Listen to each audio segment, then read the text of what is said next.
नमस्कार, मैं रचना शर्मा चढ़ती कला टाइम टीवी देख रहे सभी दर्शकों का स्वागत करती हूं। आप देख रहे हैं हरियाणा न्यूज। समाचारों की शुरुआत से पहले एक नजर आज की मुख्य सुर्खियों पर।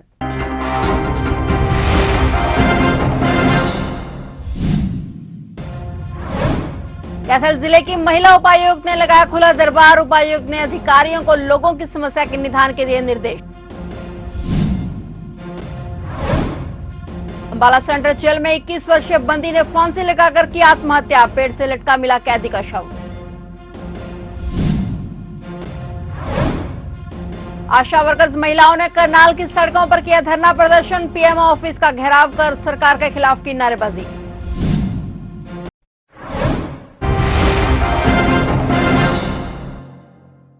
और अब समाचार विस्तार से।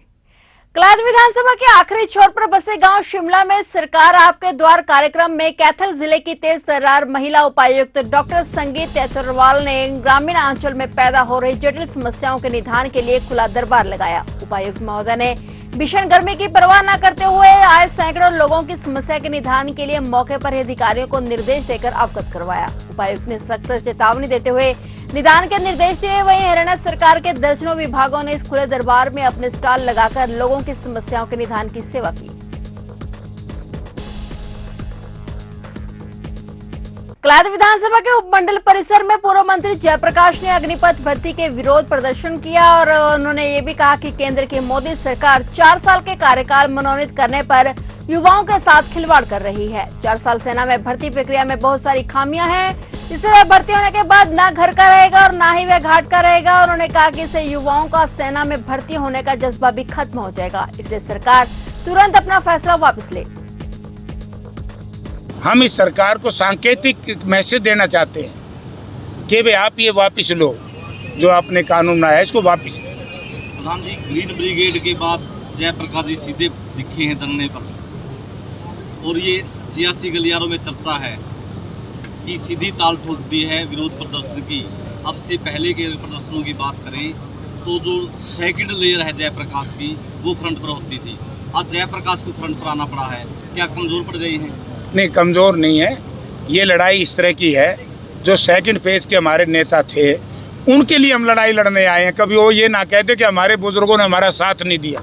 जब मैं जो कुछ भी हूँ आज, ये कलायत इलाका हरियाणा प्रदेश के नौजवानों की वजह से, क्योंकि मैंने मेरी राजनीति छात्र जीवन से, यूथ से राजनीति शुरू की थी और इस प्रदेश का मैं पहला आदमी हूँ जो एक नौजवानों के बीच में से निकल के केंद्र में मंत्री बना था। तो आज मेरा भी फर्ज बनता है कि नौजवानों के ऊपर इस तरीके से ये गलत कानून थोपने का जो केंद्र की सरकार प्रयास कर रही है, तो मैंने और मेरी उम्र के सभी साथियों ने और मुझसे बड़े ने, मेरे बुजुर्गों ने, हमारे बुजुर्ग बैठे पीछे, साधु राम जी दूसरे लोग, तो हमने निर्णय लिया कि हम लड़ाई लड़ेंगे नौजवानों की। अंबाला सेंट्रल जेल में 21 वर्षीय बंदी द्वारा फांसी लगाकर आत्महत्या करने का मामला सामने आया है। जानकारी के मुताबिक पॉक्सो एक्ट के मामले के आरोपी गुरमीत सिंह को सोमवार को ही अंबाला सेंट्रल जेल लाया गया था। कल देर शाम जब बंदियों की गिनती हो रही थी तब गुरमीत सिंह फांसी के फंदे पर पेड़ से लटका मिला, जिसे आनंद फानन में जेल प्रशासन द्वारा अस्पताल ले जाया गया, जहां डॉक्टर ने उसे मृत घोषित कर दिया। मामले की जानकारी देते हुए थाना प्रभारी ने बताया कि कल शाम एक बंदी ने फांसी लगाकर जेल में आत्महत्या करने की सूचना प्राप्त हुई थी और शव का आज पोस्टमार्टम करवाकर परिजनों को सौंपा जाएगा। यमुनानगर निवासी मृतक आरोपी पर थाना पंजोखड़ा में पॉक्सो एक्ट के तहत दर्ज मामला कोर्ट में विचाराधीन था। ये कल हमें सूचना मिली थी कि जेल प्रशासन से लेटर मिला था कि एक हवालाती ने अंदर फांसी लगाकर अपनी आत्महत्या कर ली है। उसमें बॉडी को वहाँ रखवा दिया गया था और आज मजिस्ट्रेट साहब की निगरानी में पोस्टमार्टम करवाया जाएगा और उसके बाद कार्रवाई। परिजनों को मैसेज कर दिया गया और उनको भी करवा देता हूँ। किस तरीके का आरोपी था, कब बंद हुआ था? ये पॉक्सो एक्ट में था प्रॉपर्टी, पंजोखड़ा थाने का मैटर था ये, और आज करवा दिया जाएगा। कहाँ के रहने वाले हैं? ये यमुनानगर के रहने वाले हैं। आशा वर्कर्स यूनियन हरियाणा के बैनर तले बड़ी संख्या में आशा वर्कर्स महिलाओं ने करनाल की सड़कों पर धरना प्रदर्शन करते हुए पीएमओ ऑफिस का घेराव कर सरकार के खिलाफ नारेबाजी की। आशा वर्करों ने कहा कि प्रदेश भर में आशा वर्करों को बिना प्रोत्साहन राशि की दिए जाने के बाद कार्य करने के लिए उन्हें प्रताड़ित किया जा रहा है और उन्हें काम से हटाने की धमकियां भी दी जा रही हैं। सभी जिलों में आशा वर्कर्स ने अलग अलग ऑनलाइन ऐप डाउनलोड करवाने का दबाव बनाया जा रहा था। उन्होंने ये भी कहा कि आशा वर्कर्स यूनियन हरियाणा स्वास्थ्य विभाग और सरकार से मांग करते हैं कि इन तमाम प्रकार की बेगार और दबाव को तुरंत प्रभाव से बंद किया जाए। यदि आशा वर्कर्स की लंबित मांगों का समाधान नहीं किया गया तो 21 जुलाई को स्वास्थ्य मंत्री के आवास पर प्रदेश भर की आशा वर्कर विरोध प्रदर्शन करेंगी। जो हम आज मांगे लेके आए हैं, सरकार के साथ हमारा 2 बार समझौता हो चुका है, 14 दिसंबर को 3 फरवरी को। सरकार हमारा नोटिफिकेशन अब तक नहीं जारी करी है और जो आशा वर्करों से बिना पैसे के काम लिया जा रहा है, जबरदस्ती किसी के अनुसार, अधिकारी के अनुसार प्रताड़ित करने का भी इनके ऊपर आया हुआ है। भी जबरदस्ती आपको हटा दिया जाएगा, आपका लेटर जारी होगा। जो फ्री का काम लिया जा रहा है, हम सरकार से कहना चाहते हैं, जब हम टेबल टॉक पे बात करते हैं तब तो सरकार कहती है आप स्कीमर करो, स्वयं सेवी कहो, आपका कर्मचारी में नाम नहीं आ सकता, आपकी कर्मचारी की कोई ऐसी लागू नहीं होती जो आपको कर्मचारी का पैसा मिले।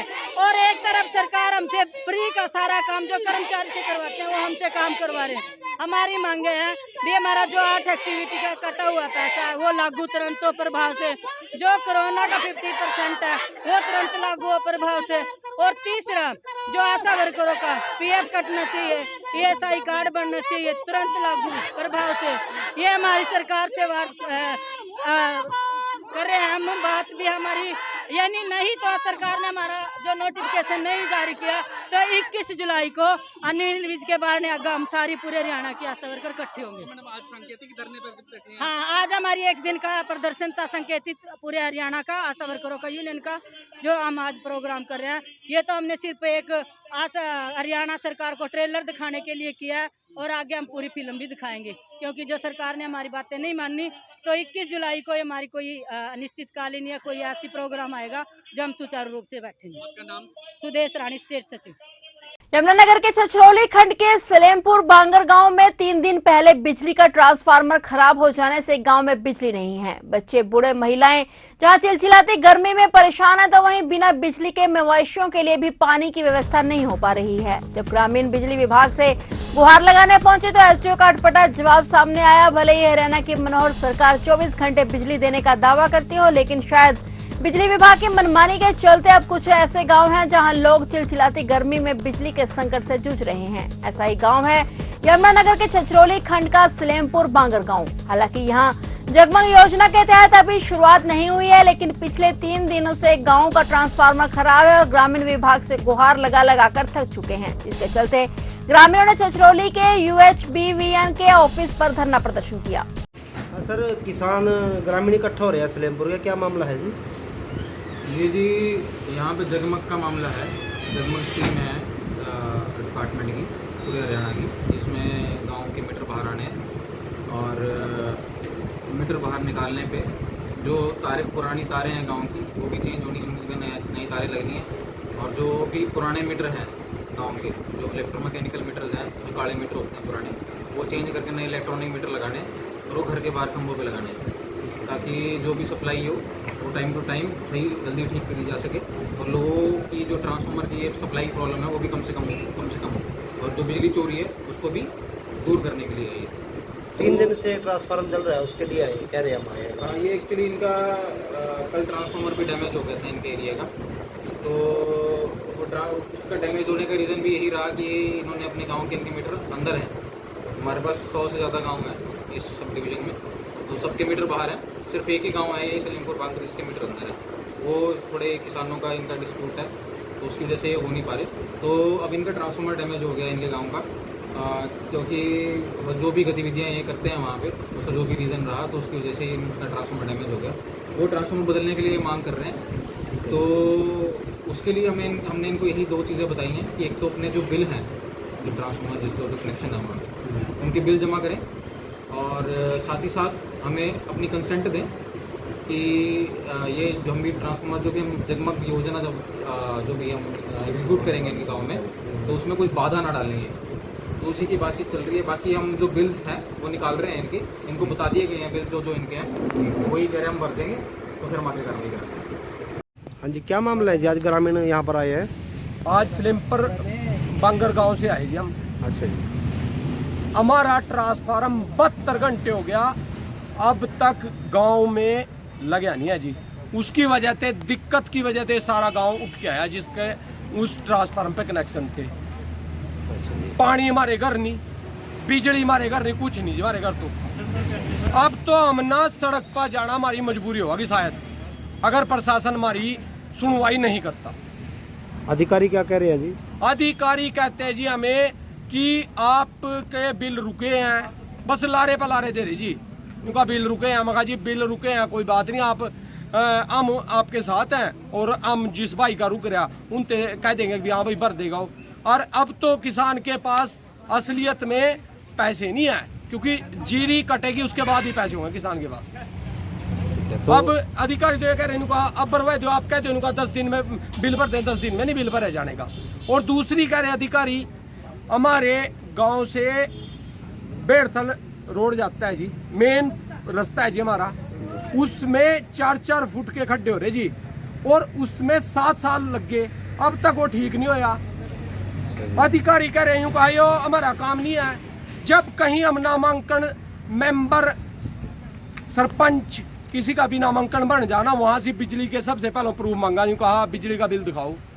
हमारी सरकार के साथ लड़ाई है, न कि किसी विभाग के साथ। हमारी सीधा ऐलान है कि जब तक बेड़थल से स्लिम्पर वाला रोड नहीं बनेगा तब तक हम बिल न ओ मीटर जगमग योजना का सख्ती से विरोध। हरियाणा में वित्त विभाग द्वारा जारी पत्र के विरोध में एनएचएम कर्मचारी बीते कल से हड़ताल पर हैं। भारतीय मजदूर संघ के आह्वान पर यमुनानगर समेत कई जिलों में स्वास्थ्य कर्मचारियों ने कल से 3 दिन की सांकेतिक हड़ताल दी है। कर्मचारियों ने मांग पूरी न होने तक आपातकालीन समेत सभी स्वास्थ्य सेवाएं पूरी तरह से बंद रखने का ऐलान किया है। एनएचएम कर्मचारी संघ यमुनानगर के कर्मचारी अमित गुर्जर ने कहा कि सीएम मनोहर लाल ने 2 नवंबर को सभी एनएचएम कर्मचारियों को 7वें वेतन आयोग का लाभ देने की घोषणा की थी, जिसे लागू करना तो दूर, वित्त विभाग के अधिकारियों ने सेवा नियमों से छेड़छाड़ कर नया फरमान जारी कर दिया है। कर्मचारी इसका जोरदार विरोध करेंगे।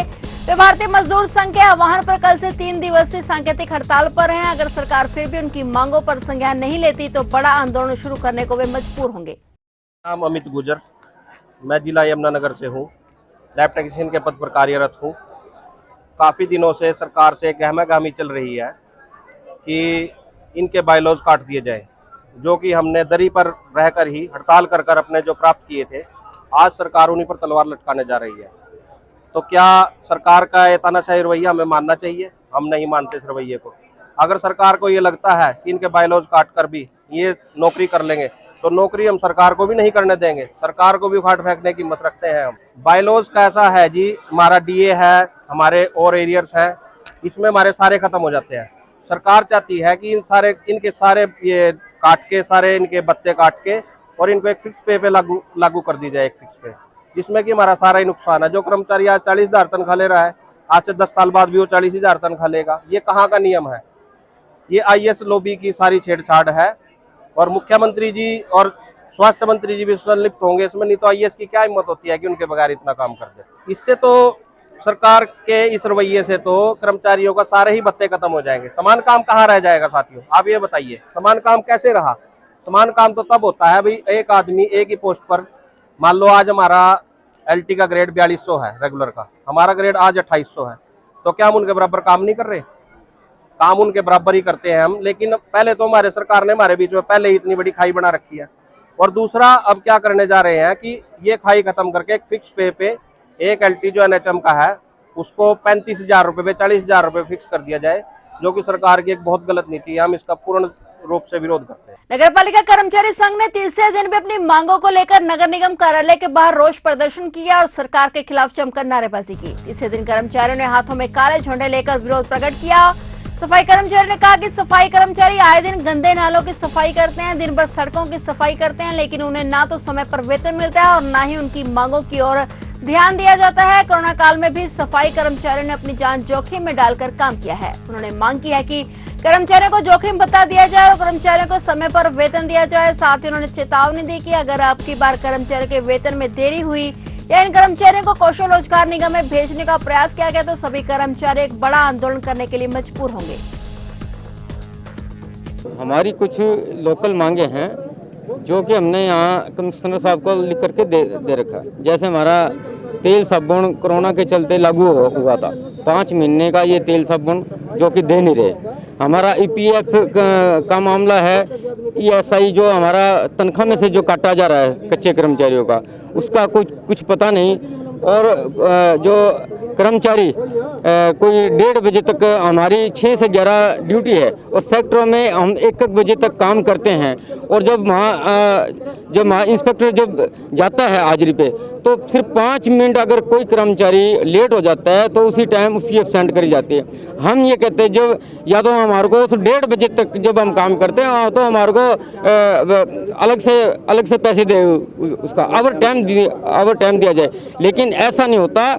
जितना इन पे शोषण किया जाता है उतना ये शोषण कर्मचारियों का कर रहे हैं। तो हम कहते हैं भाई हमारी मांगे पूरी करें। आज हमारा जो तीसरा दिन है, समय रहते हैं हमारे को बुला करके बातचीत करें कमिश्नर और हमारी मांगों पर ध्यान दे, अन्यथा वो दिन दूरने के हम हड़ताल करने पर भी मजबूर ना करें ये अधिकारी। ज्यादा से ज्यादा शेयर कीजिए। मैं वीरभान बिडलान, नगर पालिका कर्मचारी संघ जिला अध्यक्ष। ऐसी तस्वीर सामने। यमुनानगर की एंटी नारकोटिक सेल टीम ने 10 ग्राम स्मैक के साथ एक तस्कर को गिरफ्तार कर बड़ी कामयाबी हासिल की है। पुलिस के मुताबिक तस्कर उत्तर प्रदेश से यमुनानगर में बाइक पर सवार होकर नशा लेकर आ रहा था, जिसे कलानौर बॉर्डर के पास काबू कर लिया गया। टीम इंचार्ज ने बताया कि पकड़े गए आरोपी की पहचान गुड़िया निवासी तरुण उर्फ राजन के रूप में हुई है। इससे पहले भी उसके खिलाफ नशा तस्करी की कई शिकायतें सामने आ चुकी थी। उन्होंने बताया कि आरोपी को रिमांड पर लेकर पूछताछ की जा रही है और उससे कई खुलासे होने की संभावना है।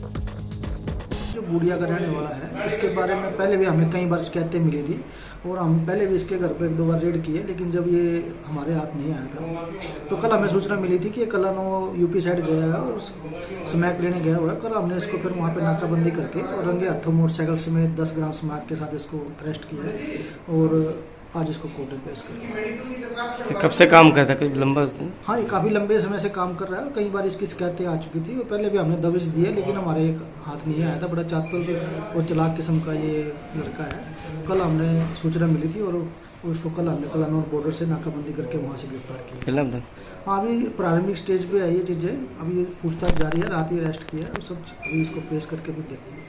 भाजपा पार्षदों व कार्यकर्ताओं की शिकायत के बाद एसडीएम अंबाला हितेश कुमार ने नगर निगम अंबाला का औचक निरीक्षण किया। उन्होंने अधिकारियों को लोगों की समस्या का हल करने के निर्देश दिए। वहीं उन्होंने एनडीसी को लेकर आ रही समस्या की वजह स्टाफ की कमी बताई। वहीं निगम में अपने काम करवाने आए लोगों ने अंबाला एसडीएम का धन्यवाद करते हुए कहा कि एसडीएम ने हमारी समस्याओं को ढंग से सुना और कर्मचारियों को काम करने के दिशा निर्देश दिए। काफी कंप्लेन आ रही थी लोगों की भी मेरे ऑफिस में कि एनडीसी और टैक्सेशन को लेकर थोड़ा सा इशू है।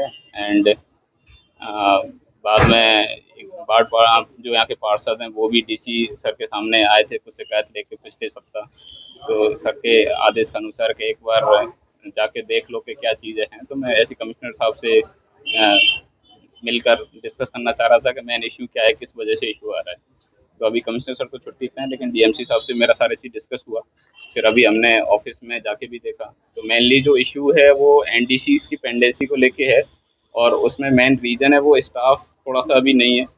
एक स्टाफ नया लगाया गया है, वो उसको अभी प्रॉपर ट्रेनिंग नहीं है, तो उसकी ट्रेनिंग हो रही है।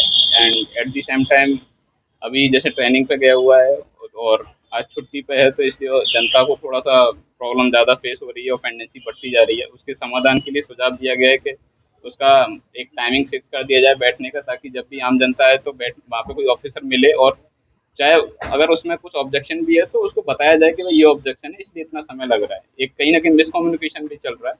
एक जो दूसरी पेंडेंसी थी वो टैक्सेशन को लेके थी, तो उसमें भी यही इंस्ट्रक्शन दिए गए कि टाइमली उसको निकाला जाए। एक जो वजह आई थी वो कहीं साइड पे टेक्निकल ग्लिच की वजह से आ रही है, तो वो विद इन 2-3 डेज में सॉल्व हो जाएगी। वो नॉट ओनली इन अम्बाला मतलब थ्रू आउट द हरियाणा उसका इशू है।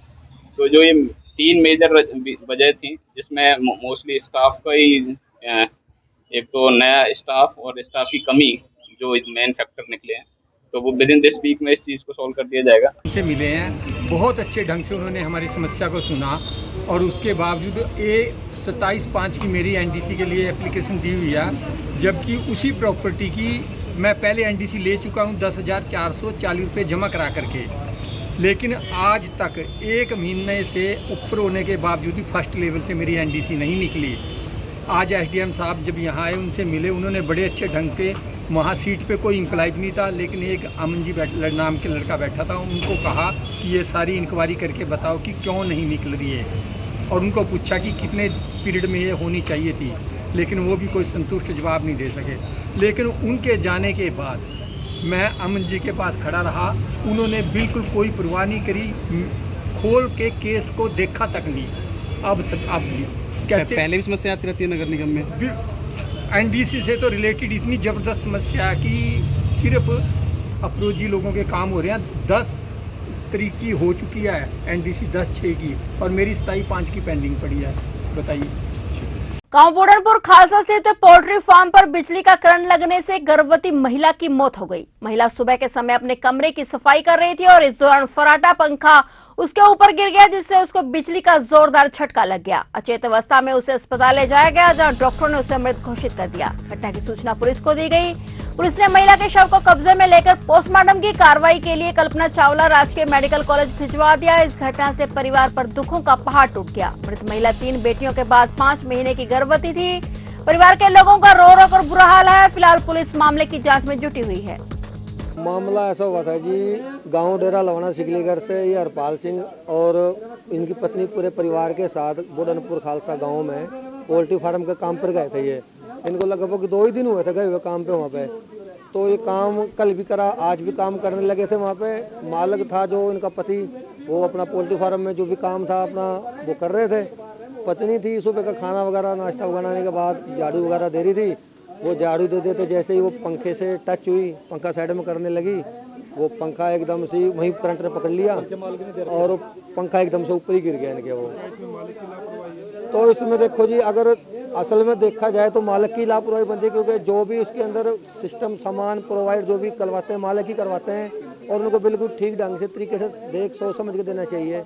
लेकिन एक लड़का भी बता रहा था भी 1 दिन पहले भी इसकी मेरे को आसार लगे थे करंट के भी, फिर भी मैंने खुद अपने आप ठीक कराए है। फिर उसके बाद आज सुबह तो लगभग 7 बजे तो हो ही गया। मौके भी 2 मिनट लगे बस मुंह से झाग निकलने लगे। हादसे के बाद पोल्ट्री फार्म में तो मालिक सर आया नहीं, लेकिन वो यहाँ पे जरूर आए थे। वो हाँ यहाँ उनको पता लगा, वो आए, बोलने लगे भी जैसे भी हमारे से हेल्प होगी हम हेल्प करेंगे, कोई बात नहीं। फिलहाल हरियाणा न्यूज में इतना ही, और नए समाचारों के साथ फिर से हाजिर होंगे। तब तक के लिए देखते रहिए चढ़ती कला टाइम टीवी।